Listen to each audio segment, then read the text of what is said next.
Warning: this post discusses suicide and could be distressing for some readers.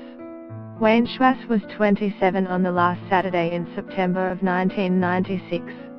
He had been playing AFL ever since he moved to Australia from New Zealand when he was 10, and in his 8th year of playing for North Melbourne Football Club, he was standing on the Melbourne Cricket Ground for Australia's 100th AFL Grand Final. But out of a crowd of 94,000, his wife Rachel and his GP were the only people who truly knew what was going on.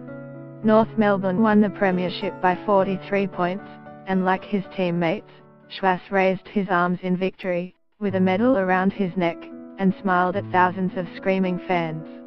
In that moment, his joy is indiscernible from that of his fellow players, all beaming with pride during what might have been one of the happiest days of their lives.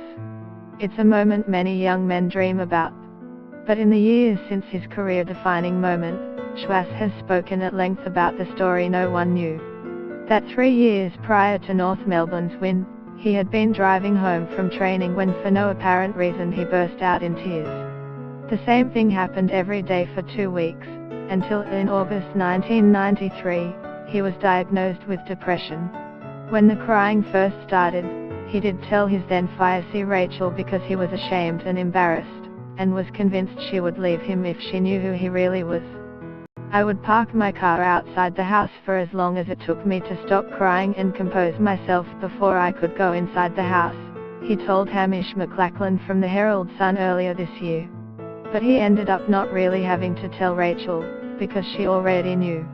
Rach sat me down and said she knew something wasn't right, without knowing what it was, and suggested we see my doctor, Schwass told McLachlan. We subsequently made an appointment to see my very dear friend, Harry Uglick, who was the North Melbourne doctor for 30 years. So on the 9th of August, 1993, we sat in his room for 45 minutes, and the only thing that I can remember in the conversation were the words he said towards the end of our consultation, which were, "Wayne, you are clinically depressed." That was the beginning of a very long and painful journey. In a tweet shared on Wednesday, now 49-year-old Wayne Schwass has shared a haunting image from that grand final day in September 1996, over 20 years ago. This is what suicidal looks like.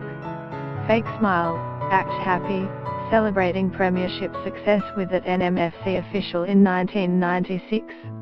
Truth was, incredibly suicidal, looking for my wife in the crowd because I wanted to end my life. Only 2 people knew in a crowd of 94.5k, my wife and GP #Pucorp.